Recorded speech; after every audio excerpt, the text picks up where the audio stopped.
Hello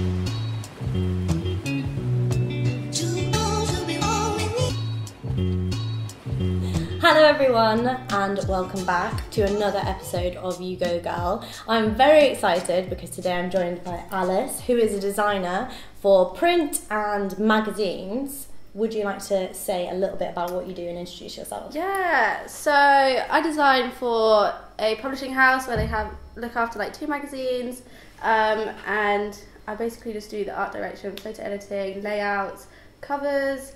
And then I also design some books for them, so we have like about 8 books a year come out. Oh really? Yeah. On textiles, so the same kind of vibe? Yeah, so basically we have a lot of clients, and if they want a book about their collections or things like that, or so I'm making one at the moment which is about how to make a carpet. Really? Yeah, it's like a little textbook, but it's cool. So we do that, and then I also look after kind of exhibitions as well. So I just done one in Shanghai where it's called Luxury Brands, and we have loads of rug people come. Oh wow. And it was massive. It had like thousands of people come through. So you design like the kind of like branding for it, or you design like the actual stands themselves? Everything. Wow. So I do the branding and then I do all the booklets, so all the different assets, so the overhead banners, wayfinding, everything, and then I design the actual inside of the exhibition, so where people are going to go, the layout, what the space is like, and then I have to measure all the rugs, and if they don't fit, it's on you. Yeah, it's just a nightmare. Oh. And then I send off all the documents, they build it all, and it's done. But yeah, that's what takes up my time mainly. I mean, it's not much, is it? No, just a little, just a little breaking yourself in.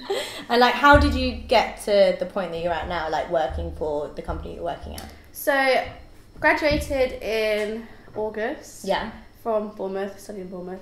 And then I went freelance for a couple of months. Yeah. So I was interning at different studios. I was designing for magazines, so at Mag Culture. I designed for their conference, and I designed a book for Rankin, the photographer. Yeah. And just from clients and people I'd met whilst I was at uni. So I used to just contact loads of different people for questions and help for my own projects. Yeah. And a lot of my projects, because they're book based, I had to talk to people, I had to get my content. Yeah. So by starting a conversation, I could always go back and be like, I've spoken to you before. Remember me? Yeah. Do you want to like help me out? I need some help. And a lot of it's word of mouth as well. So I was doing that for about 8 months, and then in October, November time, I applied to this job. I was like, I might as well just give a crack at London living. Yeah. Give it a go. Give full time employment, because I'm a little bit bored of freelancing and having to sort out finances, relying on invoices. And I was like, let's give it a go. Yeah. And then I got it. Started in December, moved up fully to London in January, and then, So, also what I was going to ask is so Alice contacted me when I kind of said, hey, does anyone want to be part of the series? You contacted me and you mentioned about the fact that you actually started a business at uni. Yeah. Do you want to like discuss that a little bit? Yeah. So I started an Instagram account called Dank Type, and it was basically just to showcase typographers, typographic people with prints and stuff like that. We started it was like October, like 2016 or something. Okay, a couple of years ago, and then in a year we got about 40,000 followers, and then we started like a kind of Everpress. Yeah, like they make t-shirts and start like a Kickstarter campaign. So we made our own t-shirts, designed them, then long sleeve, and then like neon, it's sick. Yeah. For our first birthday, I'd commissioned like 4 typographers to make us prints for us. I was going to get us funding from like a studio I know. They're like, yeah, we'll back it, it's a cool project. But then I got an email with like my co-founder being like, I don't want you to be part of this anymore. So it all just came to like a crashing end. Yeah. But like it was really nice. Well, looking back on it, it's nice to have worked so hard. Yeah. But then still not get anything, because I know that like I can now work so hard for something and get more do it out for yourself. of it. Yeah. But I think that's one of the things that I wanted to document in this series. Like, you don't have to be like successful at everything and just be like, oh yeah, I've got here because I've been successful at everything. Because I don't feel like that's real life. It's right. We can sit there and then have a little chat. What does your average day look like? So when you first like get into the office, what do you do, kind of thing? Look at my emails. Oh yeah. Always, look at the emails, and if I have above 8, I'm like, this is gonna be a busy day. I'm like, this is it. I'm in for the long run. Yeah. But then I look at my emails, and for me, when I work, I have to like see everything I have to do. Then I can compartmentalize like where I'm gonna do it, when I'm gonna do it, when the deadline is, what I'm gonna do. So if I lay everything out on the table at the beginning of the day, and I kind of like in my head plan when I'm going to do this, and then people come to me like during the day and like, oh, can you just pick this project up? Like, if those all your plans out, and you're like, oh, I'm going to do something, but So look at my emails, start my work, and then normally, like I kind of like break it up into time periods. So like before lunch, I'll do a big project, and if it's like laying out a chapter of a book, I'm like, right, so I'll do all the photos for this, then I'll do all the text, do a rough layout, and then I'll leave it. And then I'll come back to it a couple of hours later once I've worked on a different project, fresh eyes, and then kind of come back, and then I can see all of the mistakes I've made. And then I find it helpful though, because otherwise if I'm just looking at the same page for hours on end, I'm just like, you just like lose focus kind of thing. And do you think that there's a difference between like when you were like obviously freelance to now? Do you feel like you've got more responsibility now than when you were working for yourself? Or I feel like I do. Yeah. Because I feel like I get given a project in my job, I come up with a couple of designs, do this, and then they take my word for it. Because they respect me. My job title's a designer. And then they kind of know, their editors, their writers, or the people, the clients come to us, they deal in rugs and stuff. And they're like, okay, like she must know what she's on about. But then I feel like if you're a freelancer and you're working with a client, I don't think that hierarchy is still the same. Because they can come to you and they'll be like, oh, I want this project done, and then they still get their input in it.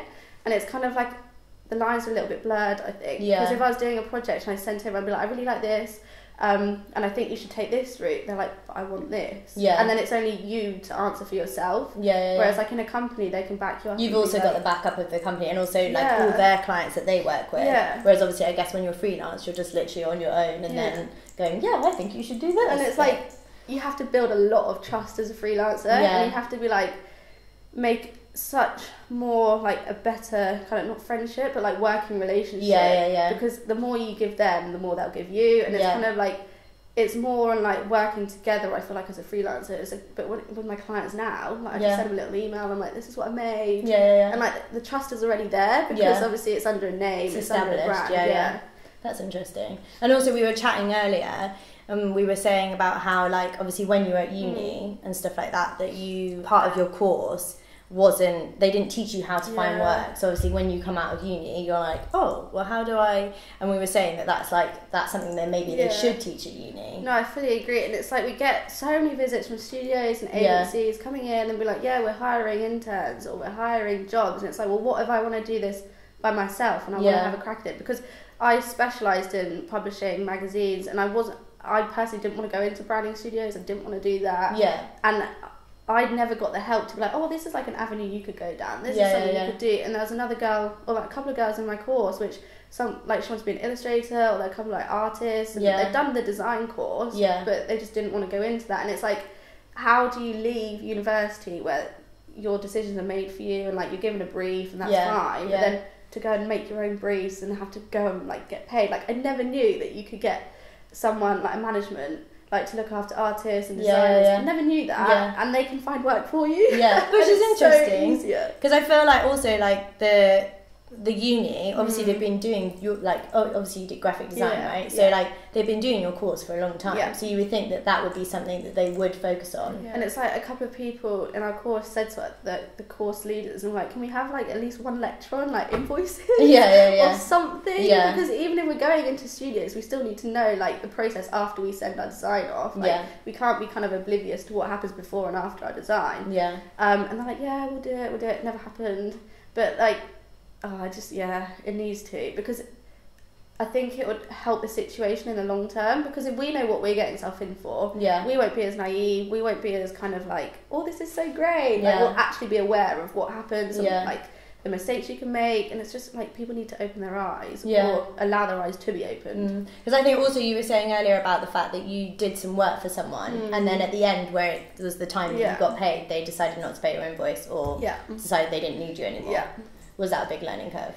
Yeah, massive. Because I was like fresh out of uni, didn't really have much money anyway. And it's like, in a couple of years, if I turn back freelance, I kind of know now not to rely on it. Like you can't rely on your next invoice. You have to be living a couple months in advance, be relying on like your last payment when you know it's coming in. And it's also, it taught me a lot in the fact that like people can say they can give you a lot, but whether they actually give you it or not, completely different story. And it's like they can sell you like this dream, like I was saying earlier, like a client can come to you with like your dream project and you're like, oh my god, this is amazing, but there's always going to be a catch. And I think you just have to have be wary of it, and you have to just know that something could go wrong in this process.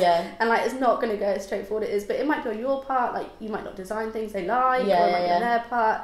But like, I think that's the main thing for me, is that you can't really fully trust people until the money's in your hand, until the contract's signed. And then just be a little bit wary and realistic. Realistic.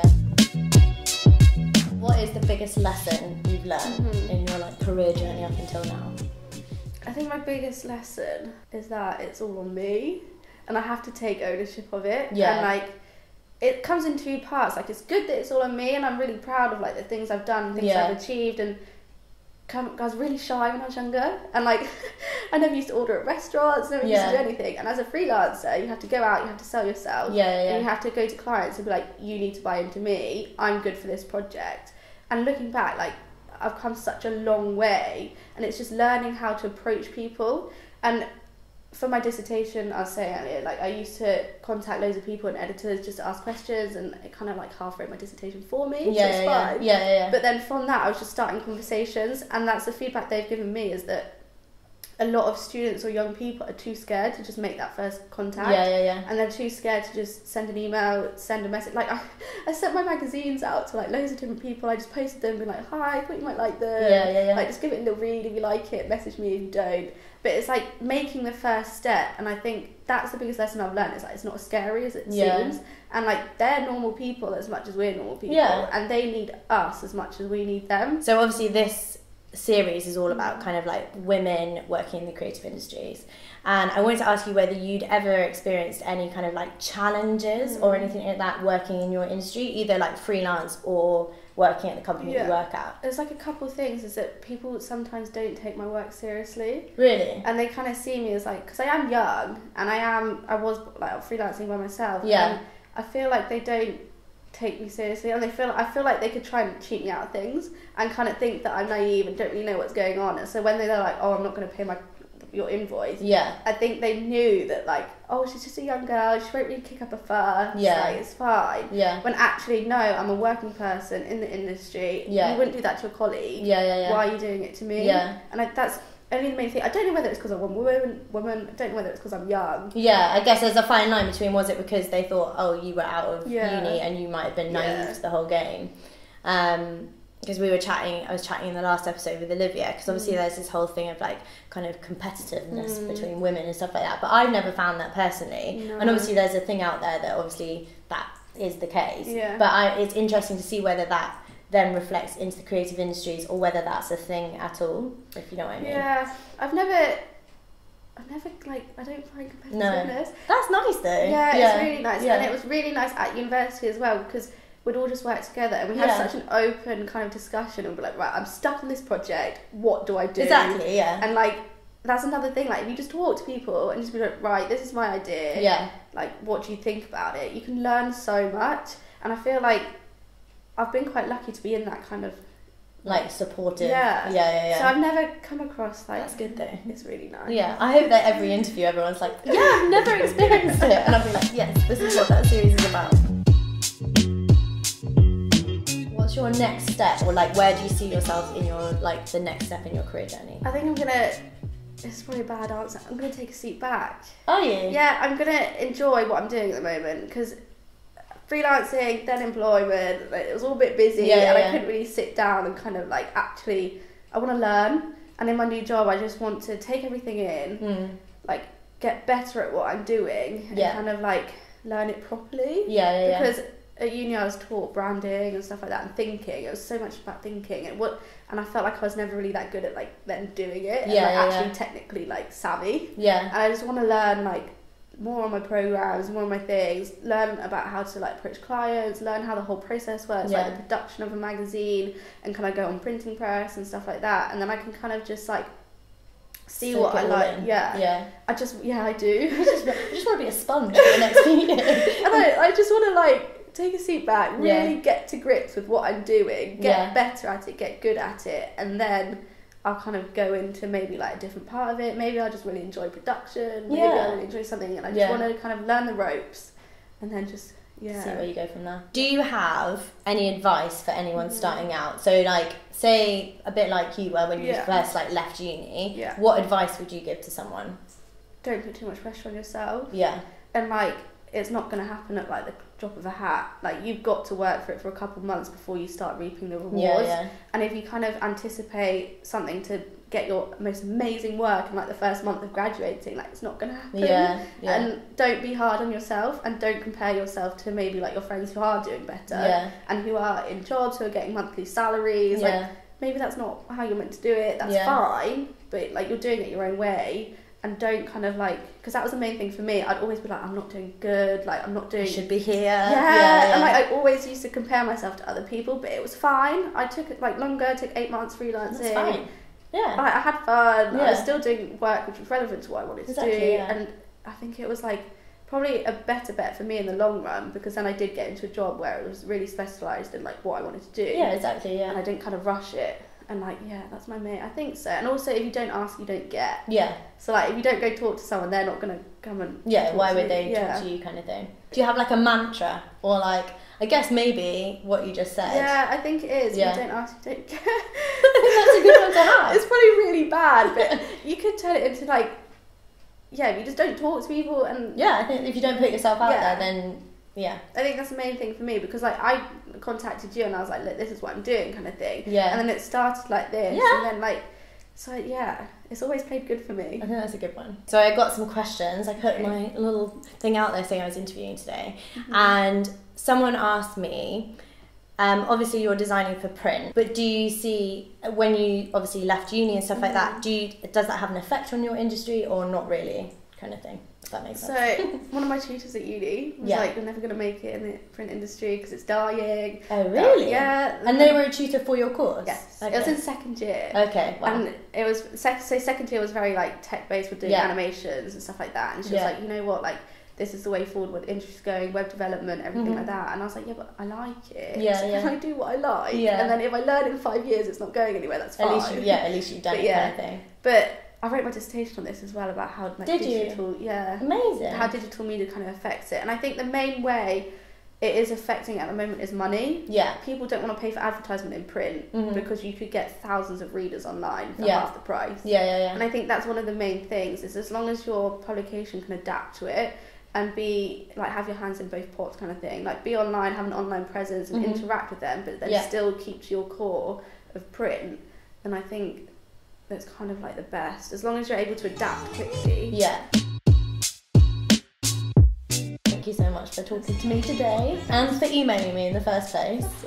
Thanks for having me. Oh, it's been amazing. I hope you guys have enjoyed this episode of You Go Girl. If you have, please subscribe, and you can then keep up to date with the upcoming episodes, and there are some amazing people on board, as well as Alice, who's been in this episode. And I hope you've enjoyed it. If you have, leave me a like, and I will see you next time for another one. Goodbye.